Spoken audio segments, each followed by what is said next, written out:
You're listening to the Whole Hog Sports Podcast. And now, here's your host, Matt Jones. Here, Bubba is a buddy of ours. And Bubba and I, we actually do a baseball podcast that we're going to start next week. It's 2 times a week. It's an hour each time. I have a lot of fun. Bubba acts like he has fun when we're doing this. And we just talk about the games that the Razorbacks have played to that point, look ahead to the weekend. And so hope that you'll check that out. There's a QR code for that in your magazine for our podcast. So we're here today because Coach DeBriyn is going into the College Baseball Hall of Fame next week in Overland Park, Kansas. And the Hall of Fame is actually, it's kind of a neat deal. It's they're building a physical Hall of Fame. There's never been a physical Hall of Fame that has existed for the College Baseball Hall of Fame. And they're really working hard on, there's such a backlog of deserving people who should be in this Hall of Fame, and Coach is certainly one of them. You just look at some of the names he's going in with this year. Mark McGuire, Steven Strasburg, David Price is going in, Ray Tanner, who was a great coach at the University of South Carolina, going in, and I think there's about 25 people who are going in this class. And just want to introduce our panel here real quick. Down here at the end, we've got Tom Pagnozzi. Tom played for Coach DeBriyn here in 1983, was an all-star with the St. Louis Cardinals, 3-time Gold Glove Award winner. He's done a lot of great things with his Pagnozzi charities for the program and the local community. We've got Don White here. Don is Norm's best friend.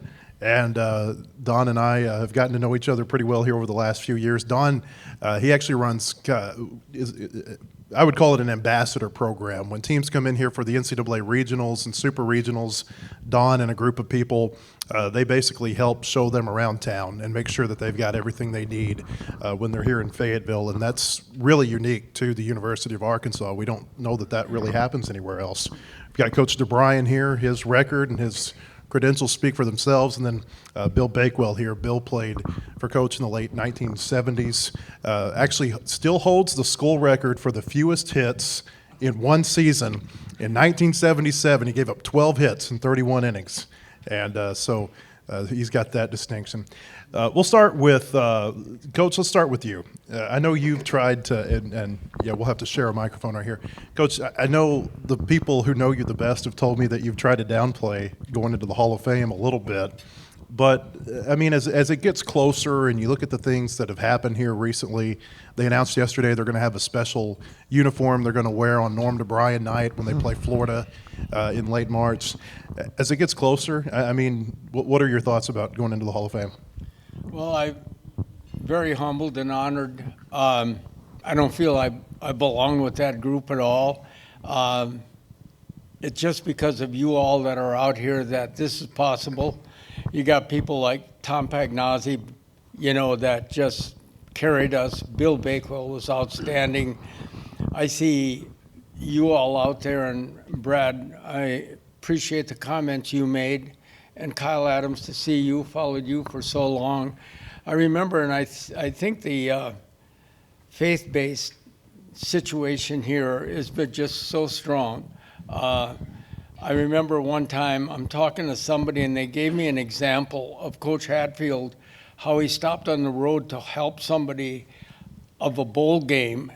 And one of his coaches in the car thought, we're not going to get to the bowl game. And they said, well, he's a Christian first, and he just happens to be a football coach. But he won more games than anybody would have. So it was great. Dave Jordan, just a great example on his faith and what he does and how he's impacted people. And so everybody in here, has made such of a difference that I'm just feel like I've been blessed by God by having longevity. It's embarrassing how old I am, but it is what it is. I'm 84. I didn't think I'd be here.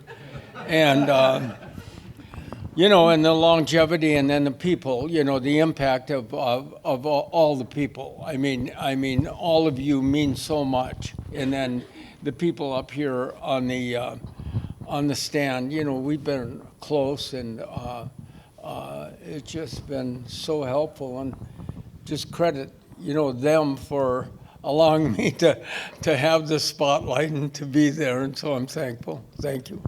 I want to ask Tom and Bill about playing for Coach. We'll start with you, Tom.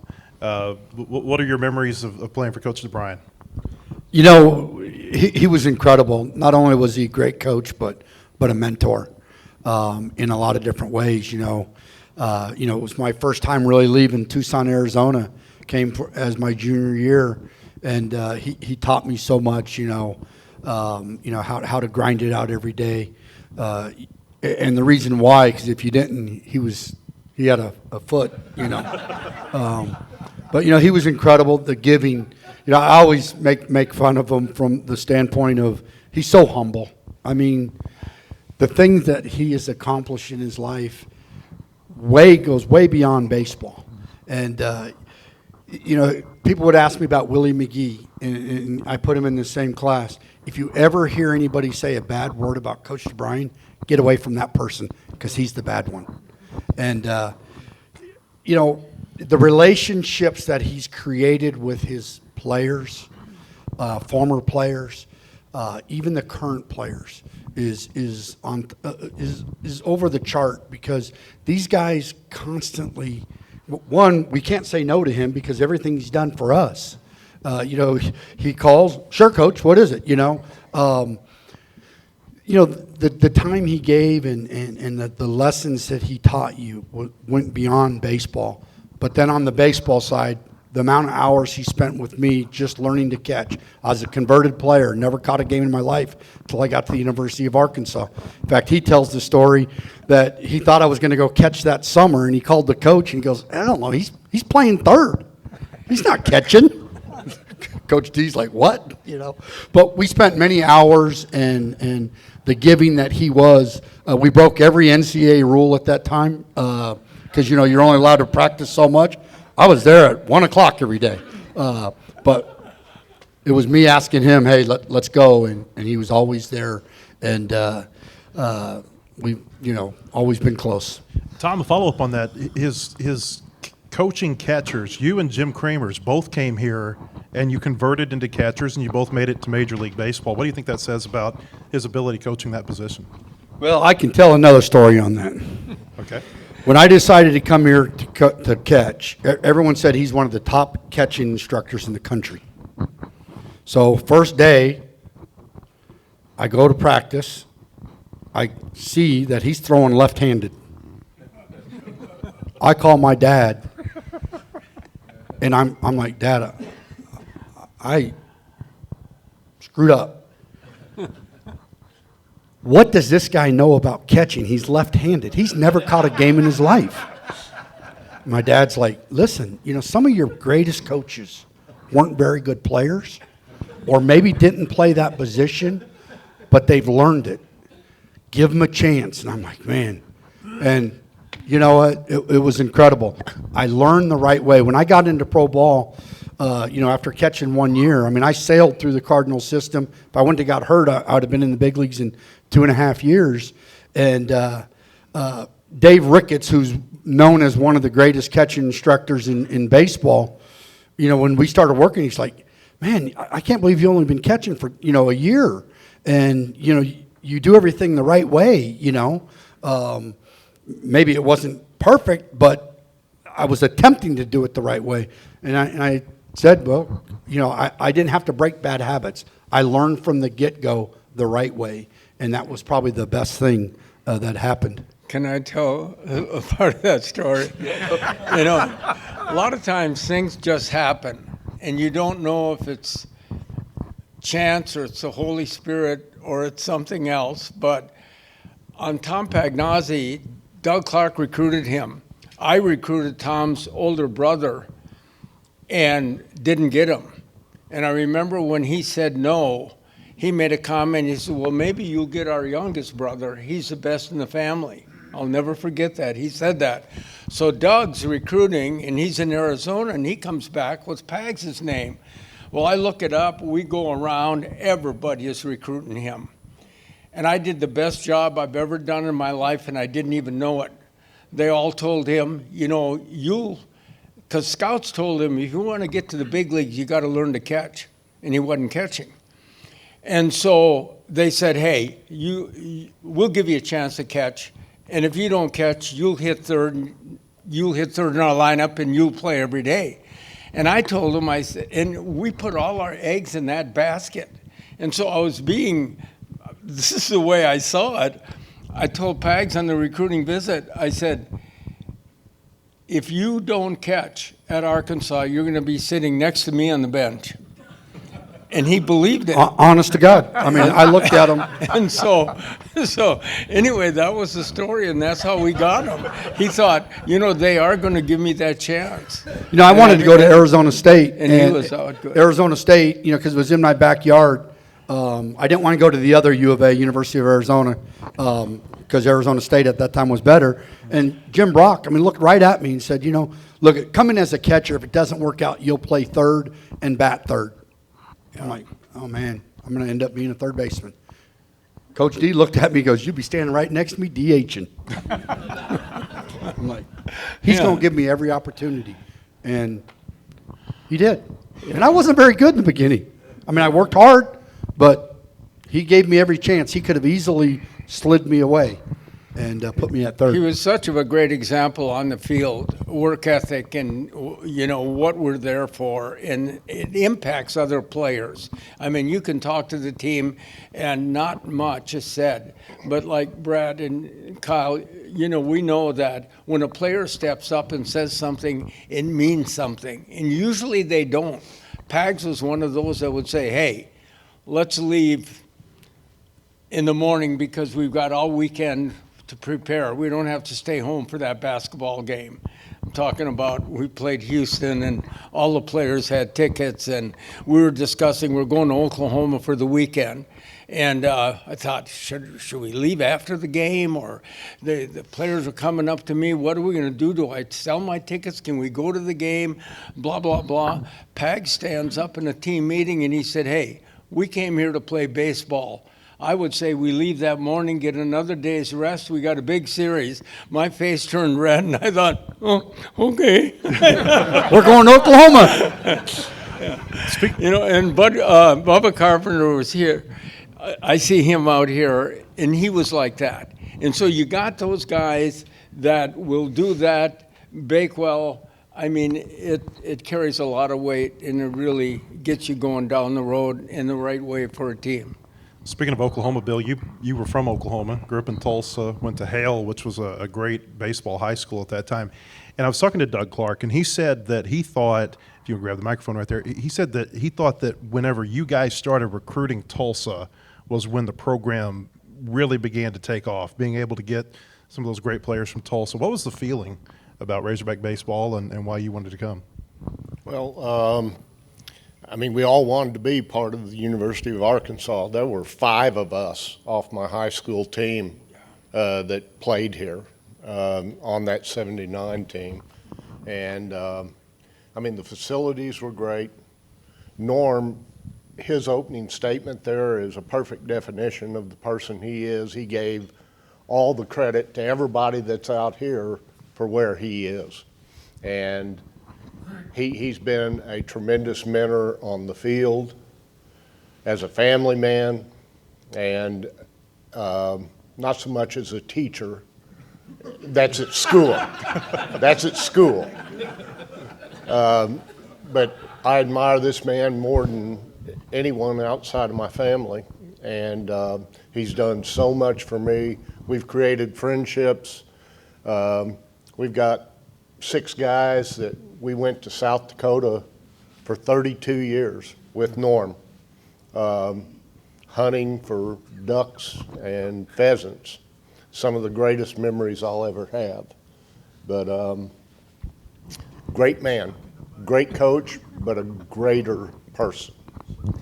I met Norm about 20 years ago when I got here to cover the team, and I thought, this nice man, gentleman. I hear about him in the Catholic Church and all the work he's doing. And I start hearing these stories about Stormin' Norman.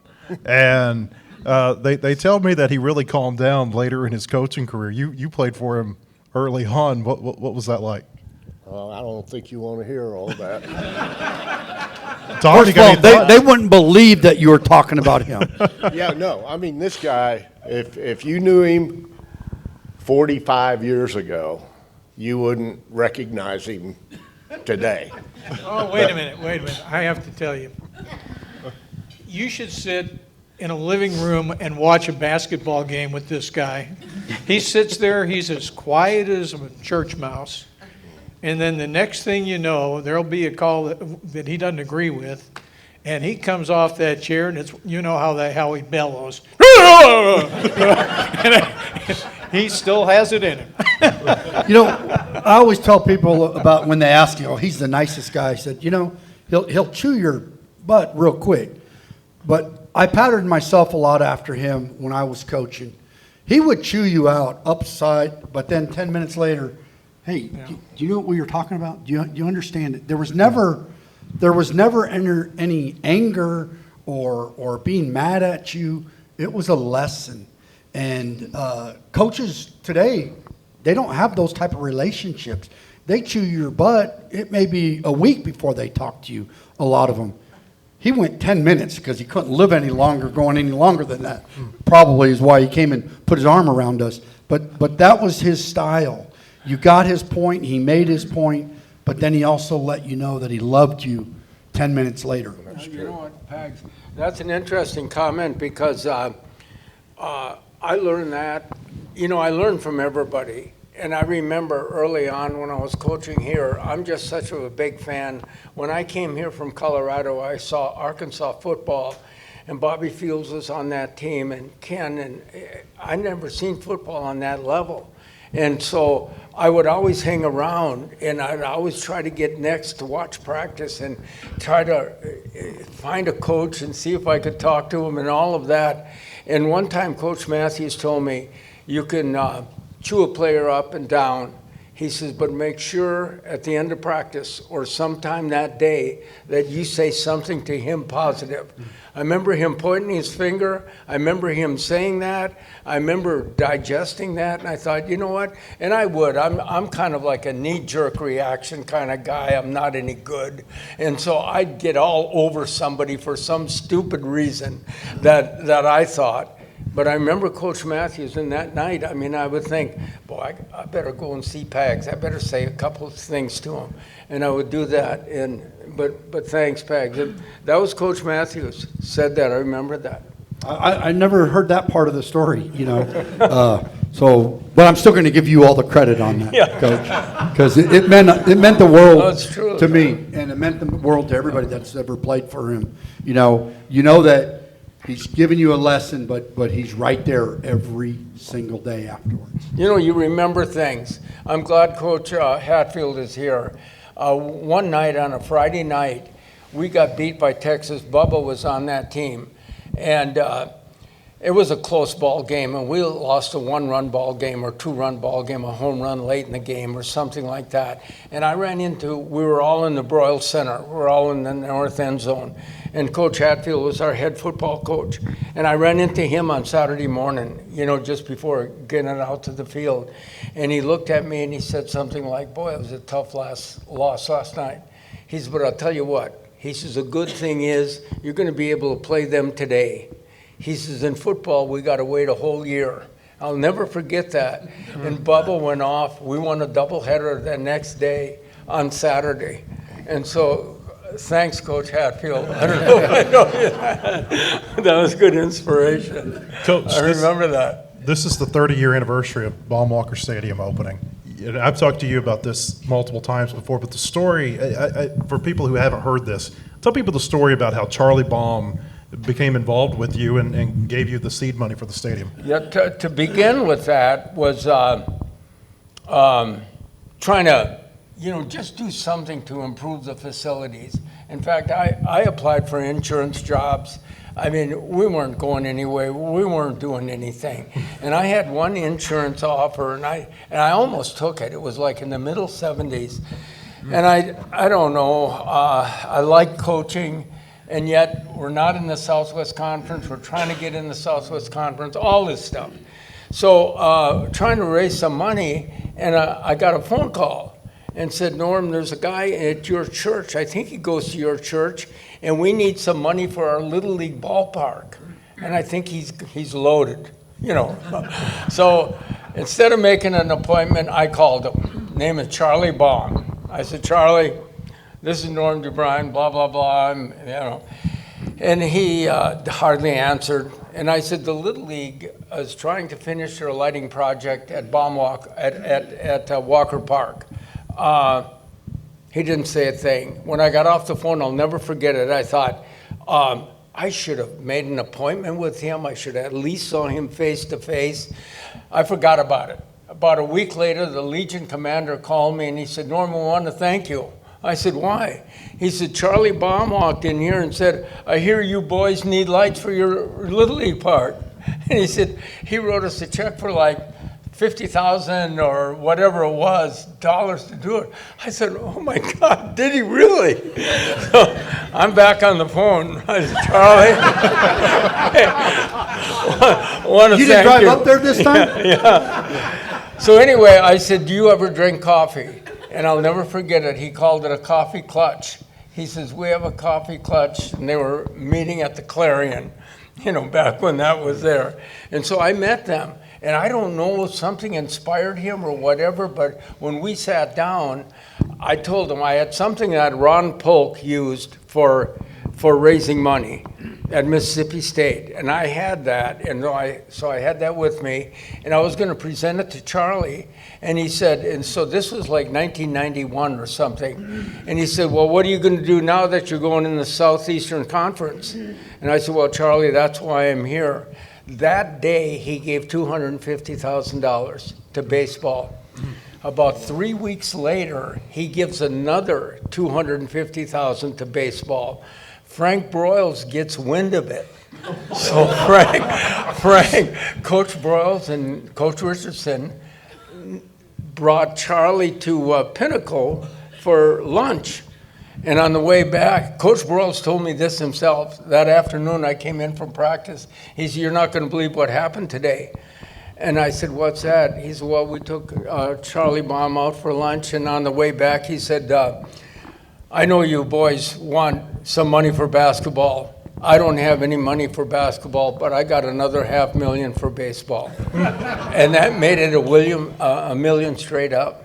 And so that's what happened at that beginning. It was amazing. That's an amazing story. For you guys, well, first off, Norm, one more for you before we pass the mic. Tell people about the fairgrounds and what it was like playing at the fairgrounds. You know, it was unreal. I mean, I came from northern Colorado, and the baseball program was okay. I mean, nothing great. And so when I came to Arkansas, and I saw the facilities and where they were practicing and what was going on, I thought, oh my gosh. And you looked around and it was like there was one sport here, you know, or maybe two. But so we were at the fairgrounds, and we used to have to drag the field, and, you know, it was all dirt field. And then in the fall, when the band came to practice in the outfield and make the ruts in the outfield and so forth, we'd have to leave the field, you know, because the band's practicing. So we did that, and then in the spring, we dragged the field. I remember a small school from up north playing, you know, early in the spring. And the guy looked at me and he said, Norm, we don't have to play here today, do we? Are we playing here? This is the University of Arkansas. And I thought, oh my gosh, yeah.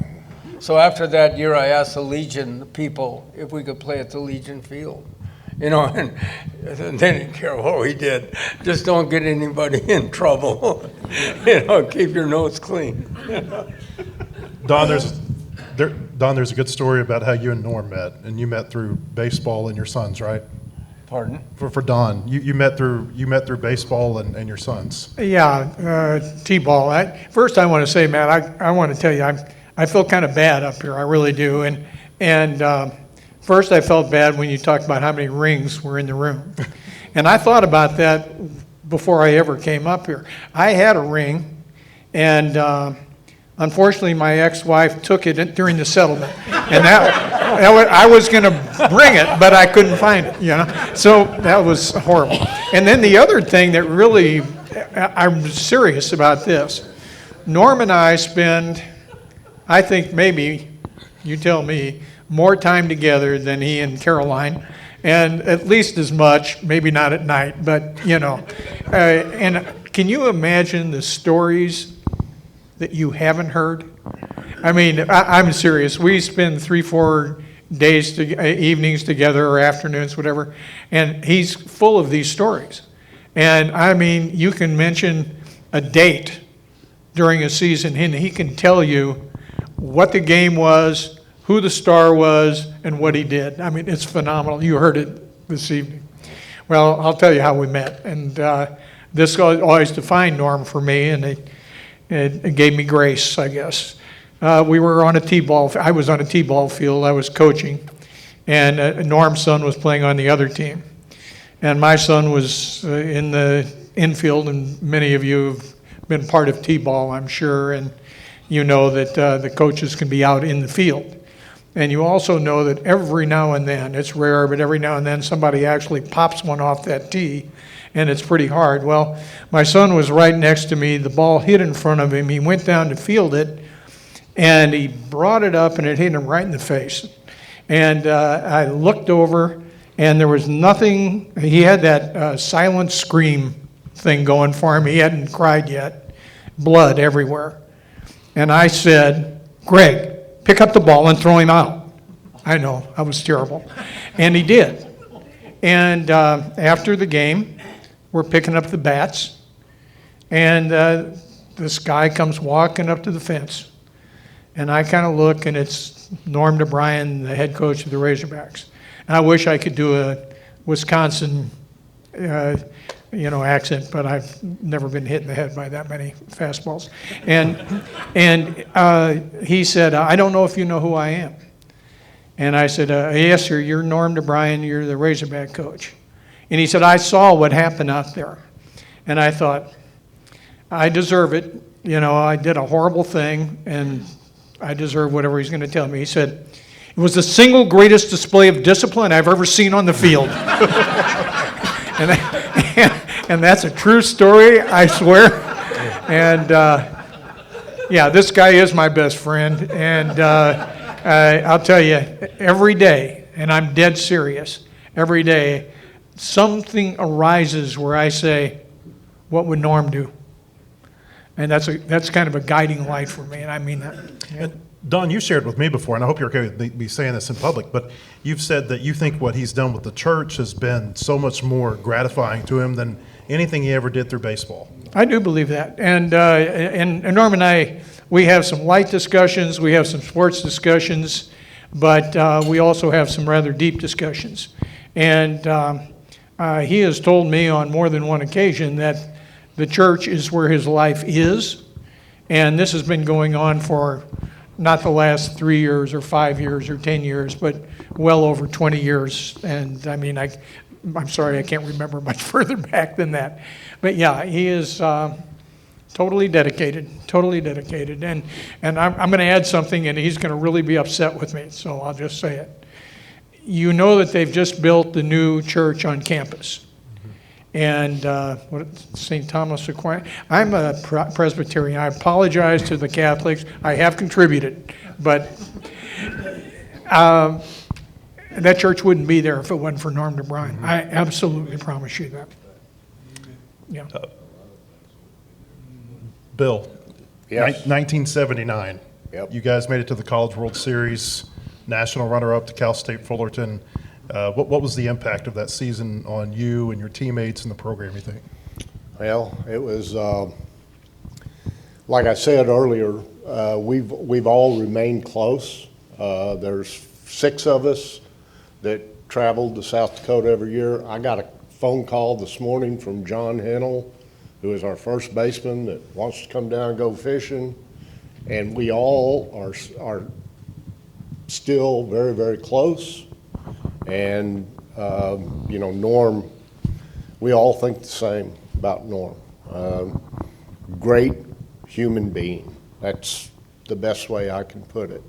I remember when we lost that game 2-1 for the national championship, and it was so devastating. I mean, it was like, and I'll never forget, Bill Bakewell was the first person that talked to me. I remember I was in a daze. We were walking out of there or something, and Bill came over and he said, you know what? He said, we just forget about tonight. I mean, we've had a great year. We got to be thankful for that. And those are great words, but I remember that. Because, I was young then, but, I thought, well, we'll win one. It never happened. 1985, we were pretty good, but we didn't win it. It was kind of like Arkansas last year, it was pretty good. We weren't as good as them, but, you got to have a little luck involved, and you got to be good, and so Arkansas will win one, maybe this year. When I think about your career coach, I mean, I think 33 years, the number of players you coach, you're literally talking about thousands of lives that you've touched just in terms of the players. And then you go beyond that, and the number of people who have watched your teams and found enjoyment from your teams. It's really a remarkable number of people, and that's even before you get into the work that you've done with your church. And I think that's such a great legacy. Tom, one thing I want to ask you is, I'm working on something right now about Norm going into the Hall of Fame, and every player I reach out to is, when do you want to talk? I mean, they want to talk about the impact that he had on their lives and the time that they spent with him. Just as you talk to your teammates and the people that you met, the players that you coached even, kind of what has this been like in terms of maybe the excitement level and just the level of happiness that people have for him going into the Hall of Fame, and just maybe if you could share what the feelings are among the players about him. Well, like I said earlier, not only was he he was our coach, but he was also our father. We're all young when we're here. We're very impressionable, and you couldn't have a better role model to follow. He's joining a club that is very, very exclusive. If you think about all the coaches, anytime there's a Hall of Fame at a national level, you're talking about less than 1% of the people in there. And like Matt said earlier, he downplays it. There's not a lot of other guys that are more deserving going into this club than him.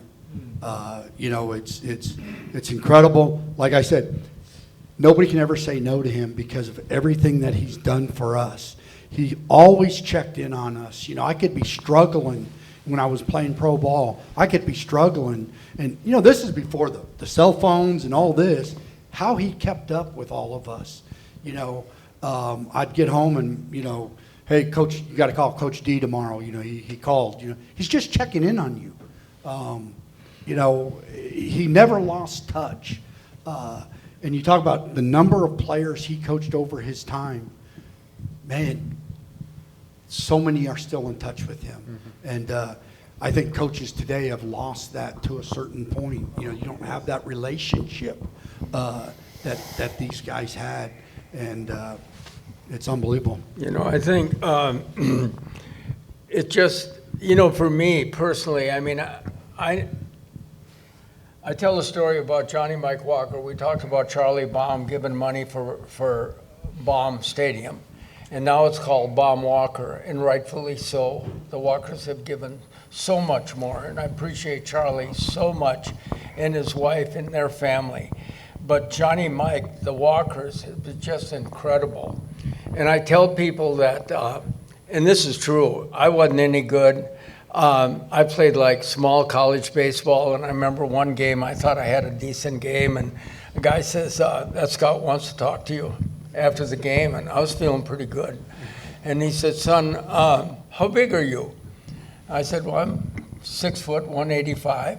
He said, for as big as you are, you'd think you'd hit with a little power. That's a true story. I have never forgotten it.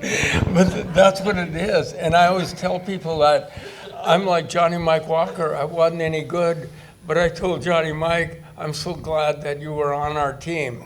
And so Coach Burles comes up to me again, and he said, Norm, do you think the Walkers would help us again? So here I go back to Johnny Mike. Honest, this is a true story.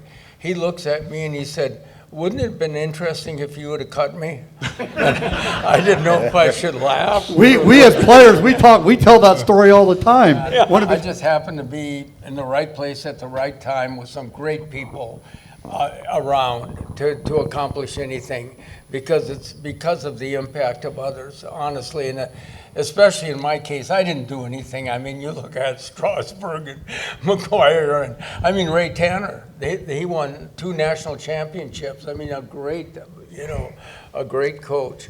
And I'm kind of hoping Les Murakami is going in, and Les was at Hawaii, and we would go over there and play them in spring break. We did that 2 different times while I was coaching. And he's had real serious health issues, and I just hope he's there next week. It'd be nice to see him. A little tie to him. I think Rick Nomura, his father, played for him at Hawaii, and then the Nomuras they're very instrumental in this Hawaiian pipeline, the Aloys and Souza and those players that have come to Arkansas. Before we get out of here, Norm, I want you to tell a few stories, and I'll set you up here. Some stories that I've heard and maybe some that I have heard about. Number one, I was talking to somebody today, and he said that you guys were going to Missouri State. This would have been probably late 80s, early 90s, and the team forgot the baseball bats. Yeah, we're about halfway up there, and we're driving in vans. And so we check a van or whatever, and I'm thinking, because I usually had the equipment in the van I was in, and I didn't have it. And we have things on the wall, on the bulletin board, the freshmen carry this, ball bag, bat bag, extra, whatever. And so we stop all 3 vans. There's no equipment. And it was just fortunate. Keith Gutton, the coach at Missouri State, I knew Keith pretty well. So we go up there, and they're taking BP already. We roll in, and Keith, how are you? I said, can we borrow a bat? True story. Well, I wasn't a happy camper. That was so embarrassing. I don't know if Dave Jorn was great at pickoff plays and stuff. And he would tell me what to call, and I would call it, and sure enough, it would work. And I'd say, how do you know that? How do I? Whatever. So in this game, the only time I ever called a pickoff play that worked, and it did, and we won a close ball game with no bats or balls or anything. So that's the story. True story. Person I was talking to said that you were telling jokes and you were happy until the van pulled over to the side of the road, and it turned pretty quick. There's a great story that you like to tell about when you got ejected and you couldn't get the rule book out of your pocket. Was this Wichita State? Yeah, Wichita State. They had 2 colored sleeves, and you couldn't have that. And the week before, it's early spring, we're playing, and the umpire comes out and he said, Coach, you got to get that pitcher. He's got to wear 1 color on his sleeve. And so we did. We changed or whatever. So the next week, we're playing Wichita State in Fayetteville, and we're getting our butts beat. And they changed pitchers, and sure enough, the guys got 2 colored. And so I go to the umpire, and typically, I don't think I do that, but we're getting beat bad, and I'm not in a good mood. And I go to the umpire, and I said, have him change his sleeves. He said, just go back in the dugout and play baseball. So the manager was really good. I get to the dugout, and I said, here it is, whatever on the sleeves. He finds it right away. So I fold it up, put it in my pocket. I go back out there. I said, have him change his sleeves. And he looks at me, and he said, don't you pull that rule book out. The umpire. I couldn't get it out of my pocket. And I ended up covering up home plate. I got kicked out. The team came back and won the game. It was amazing. But that's the truth. I always felt I got kicked out a lot. Not extremely a lot, but a few times. But I'd never have the presence. I'd be so upset at the call to cover up home plate. And when Earl Weaver did that, I always thought that was so cool. I'd say, why didn't I do that? Hey, listen, we had a mutual friend down in Little Rock. Remember the group that used to follow the team, and they had their big campers, and they would park across from the state of Bud and Susie? Well, Buddy had an album that he made for everybody, and he's got a picture, and I always remember, I wish I had it, but they've both since passed. It's a picture of Norm standing in front of the umpire at home plate, but you can't see anything from about the umpire's knees on down, because just nothing but dust, because Norm is just kicking that dirt all over. One more for you, I guess. I'm going back and forth between two stories. You pick which one you want to tell.